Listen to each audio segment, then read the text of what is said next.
ಎಲ್ಲಿಗೂ ನಮಸ್ಕಾರ ಸ್ನೇಹಿತರೆ. Hottest topic in our Karnataka ಅದೇ ನಮ್ಮ ಬಿಡದಿ ಟೌನ್ಶಿಪ್ ಮತ್ತೆ ನಮ್ಮ ಡಿ ಕೆ ಶಿವಕುಮಾರ್ ಅವರೇ ಹಾಟೆಸ್ಟ್ ಟಾಪಿಕ್ ಆಗಿದ್ದಾರೆ ಈಗ. ಏಕೆಂದರೆ ಮೊನ್ನೆ ಒಂದು ವೇದಿಕೆಯಲ್ಲಿ ತಾವು ಒಂದು ಸ್ಟೇಟ್ಮೆಂಟ್ ಕೊಡ್ತೀರಿ ಮಾನ್ಯ ಉಪಮುಖ್ಯಮಂತ್ರಿಗಳೇ. ನಮ್ಮ ಜನತಾದಳ ಪಕ್ಷವನ್ನು 17 ಜನ ಇಟ್ಕೊಂಡು ಕುಮಾರಸ್ವಾಮಿ ಹರಿತೀನಿ ಅಂತ ಹೇಳ್ತಾವ್ರೆ ಅಂತ. ಏನ್ರಿ ಅದು ನಿಮ್ಮ ಪದಬಳಕೆ? ಯಾರು ಹೇಳೋರು ಕೇಳೋರಿಲ್ಲ ಅನ್ಕೊಂಡಿದ್ದೀರೇನು ರೀ ಸ್ವಾಮಿ? ಈ ದರ್ಪ ಗಾಂಚಲಿ ಇವೆಲ್ಲ ಮಾತಾಡೋ ಕುಮಾರಣ್ಣಂಗೂ ಬರುತ್ತೆ. ಅವೆಲ್ಲ ನೋಡ್ಕೊಂಬಂದಿರೋದೆ, ಎಲ್ಲಾನು ನೋಡ್ಕೊಂಬಂದವ್ರೆ.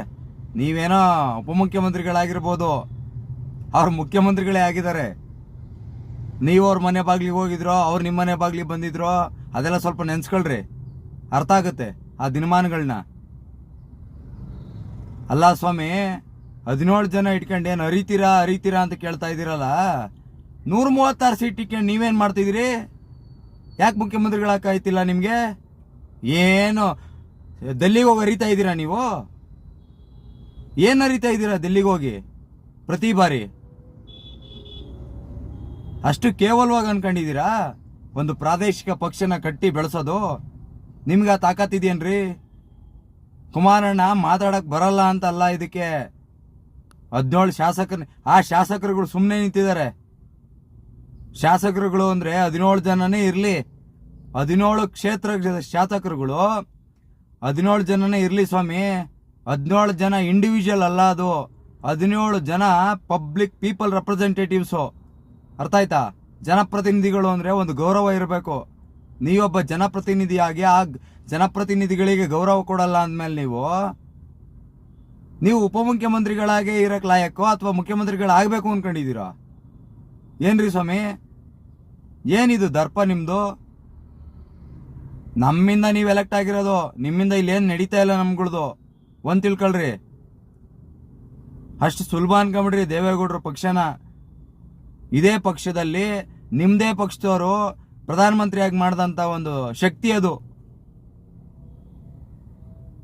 ದಯವಿಟ್ಟು ಈ ವಿಚಾರನ ನೀವು ಸಾರ್ವಜನಿಕವಾಗಿ ಏನು ಹೇಳಿಕೆ ಕೊಟ್ಟಿದ್ದೀರಿ, 17 ಜನ ಶಾಸಕರುಗಳು ಅದೇನ್ ಮಾಡ್ತಾರೋ ಗೊತ್ತಿಲ್ಲ ನನಗೆ.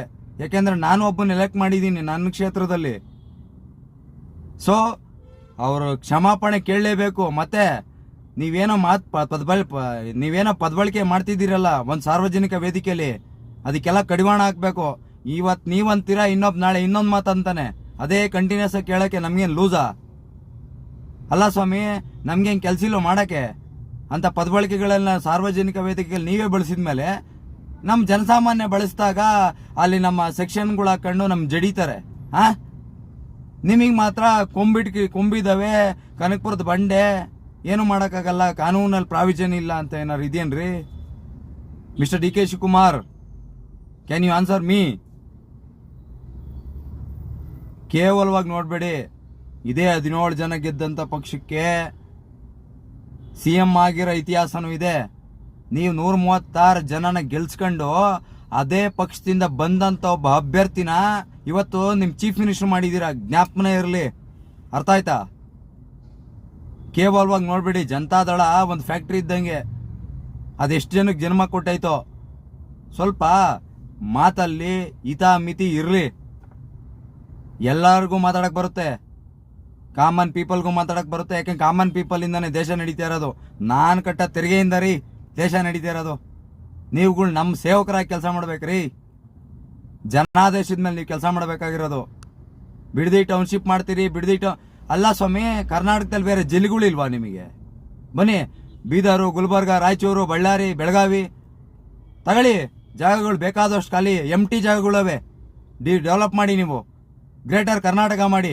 ಬರೀ ಗ್ರೇಟರ್ ಬೆಂಗಳೂರಲ್ಲ ಮಾಡಬೇಕಾಗಿರೋದು. ಬೆಂಗಳೂರೇ ಗ್ರೇಟು.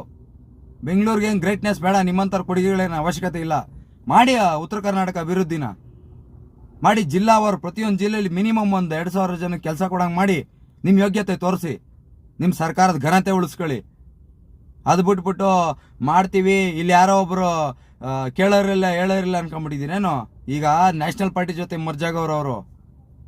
BJP ಅವರು ಬಂದು ನಿಂತ್ಕೊಂಡ್ರೆ ನಿಮಗೆ ಅಲ್ಲಿ BJP ಬಿಡಿ. ಪ್ರಾಬ್ಲಮ್ ಏನಪ್ಪಾ ಅಂದ್ರೆ BJP ನಾಯಕರುಗಳೇ ಇಲ್ಲ. ಇದನ್ನ ಕೇಳೋ ನಾಯಕರು ಇಲ್ಲ.